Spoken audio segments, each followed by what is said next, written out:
Je souffre de maladie mentale depuis l'âge de 11 ans. Dépression, je suis dépressif. Et ma dépression me mène toujours à des tentatives de suicide.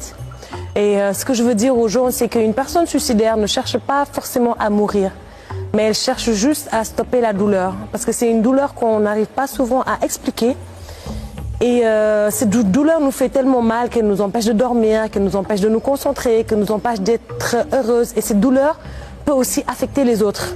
Donc un suicidaire cherche toujours à stopper cette douleur en mettant sa vie en péril, prenant des médicaments, se péter les veines, ou bien se tirer une balle dans la tête, se pendre, mais en tout cas, voilà. J'en ai parlé, j'ai parlé et ça a aidé beaucoup de gens. Aujourd'hui, j'ai créé une association qui s'appelle Sama Mental, en Wolof, qui veut juste dire en français mon mental. Et aujourd'hui, les actions que je vais mener avec mon association, c'est de venir en aide les gens qui souffrent de santé mentale pour recevoir les vrais traitements pour chaque maladie, mais aussi les aider à se réintégrer dans la société. Parce que la phase la plus difficile, c'est quand on se reconstruit.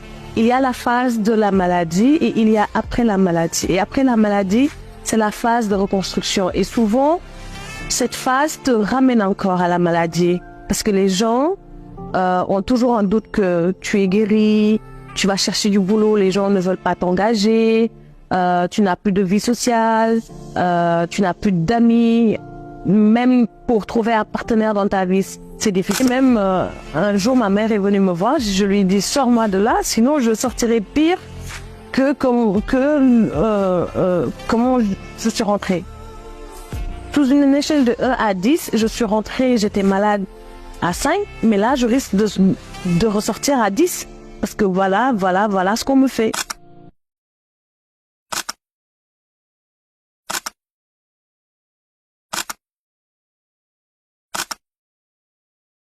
J'ai l'impression qu'on est un peu sur les rues de Dakar. Ça ressemble à marché Kermel. Ouais. Je suis inquiet pour papa. Pourquoi? On ne sait même pas avec qui il est. Oh, ne t'inquiète pas, ton père est un grand garçon, il sait ce qu'il fait. Depuis qu'on est arrivé à Abidjan, il est bizarre. Même avant qu'on ne parte. Tu as vu comment il s'est énervé au téléphone la dernière fois? Il a même cassé un vase dans la cuisine. C'est rien, tu connais ton père, il peut être colérique de temps en temps.